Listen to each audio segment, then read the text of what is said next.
سورۃ فرقان۔ بسم اللہ الرحمن الرحیم۔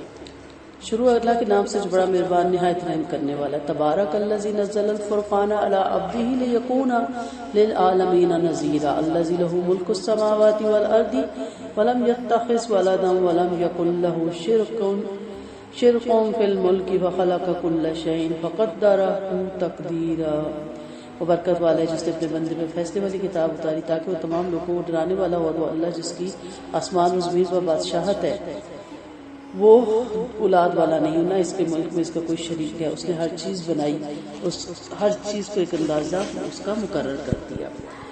مشرکوں نے اللہ کو چھوڑ کر اوروں کو معبود بنا رکھا ہے جو کچھ بھی پیدا نہیں کر سکتے بلکہ وہ خود پیدا شدہ ہیں۔ وہ تو اپنا نفع نقصان بھی کرنے پہ قادر نہیں، نہ موت اور حیات ان کے بس کی بات ہے اور نہ زندگی بعد الموت پہ وہ قادر ہے۔ وقال الذین کفروا ان ھذا الا افک، اور کافروں نے کہا قرآن کچھ بھی نہیں محض بہتان ہے۔ محمد صلی اللہ علیہ وسلم نے اسے خود کر دیا اور اس پر دوسرے لوگوں نے ان کی مدد کی۔ یقیناً انہوں نے ظلم اور جھوٹ کا ارتکاب کیا۔ انہوں نے کہا کہ یہ پہلے لوگوں کے افسانے ہیں جو انہوں نے لکھ لیے اور وہی صبح شام ان کے سامنے پڑھے جاتے ہیں۔ آپ فرما دیں کہ اسے اس نے اتارا جو آسمان اور زمین کے رازوں سے واقف ہے، واقعی وہ بڑا بخشنے والا اور بڑا ہی مہربان ہے۔ وقالوا ما لهذا الرسول يأكل الطعام ويمشي في الأسواق لولا أنزل إليه ملك فيكون معه نذيرا۔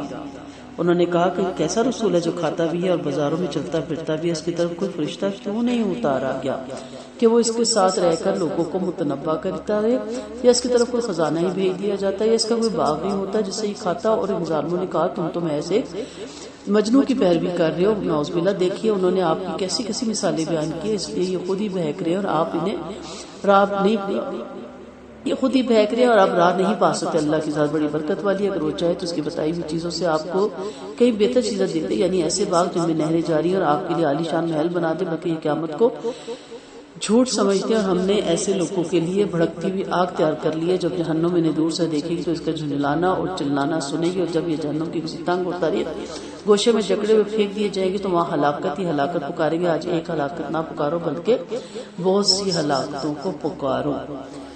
نبی کریم صلی اللہ علیہ وسلم نے فرمایا جس نے مجھ پر وہ بات کی جو میں نے نہیں کہی ہو، یا غیر ماں باپ کا دعویٰ کیا، یا غیر مالکوں کی طرف اپنی نسبت کی، جس کا ٹھکانہ جہنم میں، اس کا اپنا ٹھکانہ جہنم میں بنا لینا چاہیے۔ بلکہ ایک روایت یہ بھی ہے کہ اس کا جہنم کی آنکھوں میں ٹھکانہ ہوگا۔ پوچھا گیا کہ جہنم کی آنکھیں ہیں تو فرمایا کیا تم نے یہ آیت نہیں پڑھی، اذا رآتم من مقام بعید، ابن جریر کی روایت ہے۔ ابن عباس رضی اللہ عنہ فرماتے ہیں کہ جب جہنمی جہنم کی طرف گھسیٹ کر لے جایا جائیں گے تو وہ اسے دیکھ کر چنگاڑے گی اور ایسی خوفناک آواز نکالے گی جس سے تمام محشر والے خوف زدہ ہو جائیں گے۔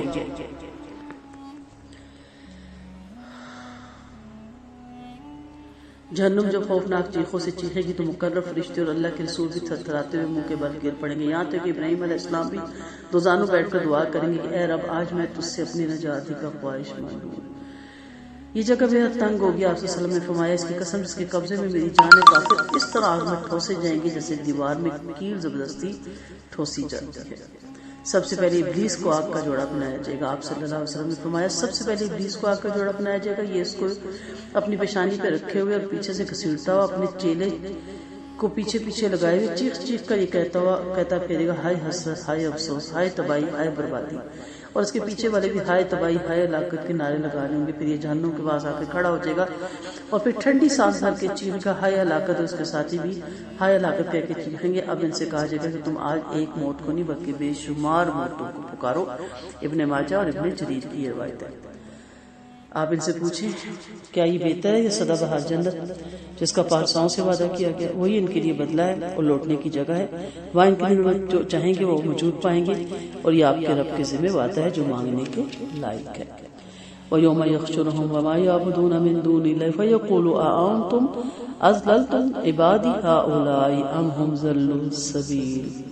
وہ دن یاد کرو جس دن اللہ نے ان کے جھوٹے معبودوں کو جمع کرے گا، پھر پوچھے گا کیا تم نے میرے ان بندوں کو گمراہ کیا تھا یا خود ہی راہ گم بیٹھے تھے؟ وہ جواب میں عرض کریں گے تیری ذات پاک ہے، ہمیں خود یہ بات لائق نہیں تھی کہ ہم تجھے چھوڑ کر غیروں کو اپنا کارساز سمجھے، لیکن تو نے انہیں اور ان کے باپ دادوں کو خوشحالیاں عطا فرمائی یہاں تک کہ وہ نصیحت کو بھلا بیٹھے۔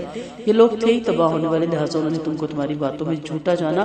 اب نہ تم ان سے عذاب ہٹا سکتے ہو نہ ان کی مدد ہی کر سکتے ہو، اور تم میں سے جس نے بھی ظلم کیا ہوگا آج ہم اسے سخت عذاب دیں دیں گے۔ اور ہم نے آپ سے پہلے جتنے رسول بھیجے وہ سب کھانا کھاتے تھے، بازاروں میں چلتے پھرتے تھے، ہم نے تم میں سے ایک دوسرے کے لیے باعث فتنہ بنا دیا تاکہ تم صبر سے کام لوگے، اور آپ کا رب خوب دیکھنے والا ہے۔ یعنی تمام انبیاء کھاتے پیتے اور سودا سلب خریدتے تھے، یعنی ہم نے آپ سے پہلے جتنے رسول بھیجے سب کھانے پینے کے محتاج تھے، سب سودا سلب خریدنے کے لیے بازار جایا کرتے تھے۔ کھانا پینا بازاروں میں آنا جانا نبیوں کے منصب اور مقام کے خلاف نہیں ہے، البتہ حق تعالیٰ نے پاکیزہ خوبیاں، قابل تعریف عادتیں، پسندیدہ اقوال، لائق کے اعمال، غالب موج سے روشن دلائل عطا فرما دیتا ہے، جس سے ایک موٹی عقل والا بھی اور عقل سلیم اور صحیح بصیرت والا بھی ان کی نبوت اور رسالوں کو تسلیم کرنے پر مجبور ہو جاتا ہے اور ان کی صداقت مانے بغیر نہیں رہتا۔